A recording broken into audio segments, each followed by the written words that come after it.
আসসালামু আলাইকুম এভরিওয়ান, কেমন আছেন সবাই? আজকে এই যে আমি খালাকে দিয়ে আলু কেটে রেখেছিলাম, আলুটা ধুয়ে নিচ্ছি। আমি চিকন চিকন করে আলু কাটতে পারি না, আর খালাকে বলেছি সেও নাকি খুব ভালো করে পারে না। তো যাই হোক, আমি আমার বাসায় আলু ভাজি খুবই কম করি, মানে মাঝে মাঝে হঠাৎ হঠাৎ যখন মেরাজে বাবা খাইতে চায় তখন করি। আর আজকে ছিল রাত্রেবেলা হুজুর আমাদের বাসায় খাবে, তো সেই জন্য আর কি মানে অনেক দিন পর আলুটা ভাজি করলাম। আর আমি আলু ভাজি খুব একটা ভালো মতো পারি না, মানে অনেকেই দেখা যায় যে আলুটাকে চিকন চিকন করে কেটে একদম লো হিটে খুব সুন্দর করে আলুটাকে ভাজি করে, আমি অত সুন্দর করে পারি না। যে ওই দিন বেশ গরমও ছিল, তো বলতেছিল যে সাদা ভাত, ডাল, মাংস, ভাজি এগুলো খেলেই ভালো লাগবে। তো আমি আলুটা ভাজি করে নিলাম আগে, তারপর যে আমি মুরগিটাকে মানে ম্যারিনেট করে নিচ্ছি। আমি আবার মুরগি রান্না করি, সব কিছু নিয়ে মাখিয়ে কিছুক্ষণ রেখে তারপর যে রান্না করি। আমার কাছে এভাবে মুরগি খেতে ভালো লাগে। মুরগি মাংস যাই হোক, আমি এভাবেই রান্না করি। আর মুরগিটা ছিল লেয়ার মুরগি, তো সব মশলা অ্যাড করে খুব মানে সুন্দর করে আমি মাখিয়ে নিয়েছি।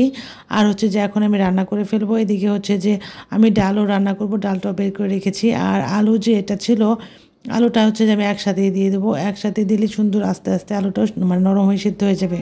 আর যে চেষ্টা করি যে মানে মাসে একবার হলেও হুজুরকে যেন খাওয়াতে পারি। এটা আসলেই অনেক, আমার মাকে দেখতাম ছোটোবেলায় মানে অলওয়েজ থাকতোই বলা যায়, যে সব সময় আমাদের বাসায় প্রতিদিনই আমার মা কখনো হয়তো দেখা যেত যে বাসায় যে মানে গ্রামের বাড়িতে যেরকম আসে, ফকির আসে, মানে ভিক্ষা করতে যে ভিক্ষুকগুলো আসে, তো তাদেরকে মা খাওয়াতো। তারপর যে মাদ্রাসার বাচ্চাদেরকে খাওয়াতো। তারপরে হুজুর দুইটা তিনটা সব সময় থাকতো। আর একটা হুজুর আমার মায়ের মানে পার্মানেন্ট ছিল, সে প্রতিদিন আসতো বা সপ্তাহে প্রতি সোমবার করে আসতো। আর ছোটোবেলা থেকে মানে এগুলো দেখে আসছি।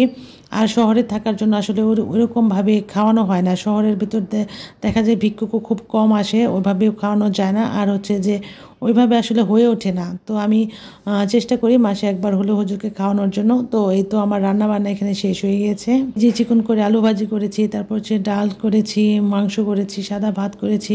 আর এই যে কাগজি লেবু, দেশি কাগজি লেবু, মানে সব কিছু মিলে খুব রান্নাটাও বেশ সুন্দর হয়েছিল, কালারটাও খুব সুন্দর এসেছে। আর যে হুজুর এখন চলে এসেছে, পাশের রুমে বসে ওরা মানে গল্প করতেছিল। মেরাজ মাসফিক তো ভীষণ খুশি, মানে হুজুরটাকে মেরাজ মাসফিক খুব বেশি পছন্দ করে।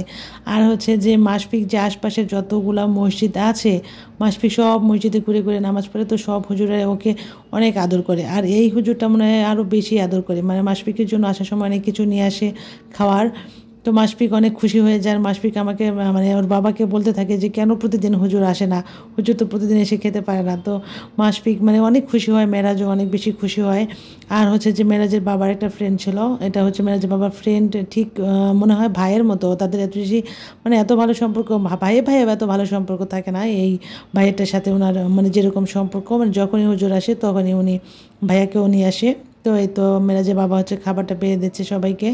আর মাসফিক বড় মানুষের মতো পাশে বসে পড়েছে, সে আবার সবার সাথে খাইতে খুব পছন্দ করে, যদিও সে মানে খাবে না, এমনিতেই বসেছে। তো আজকে আমার ভিডিওটা এ পর্যন্তই। আল্লাহ হাফিজ।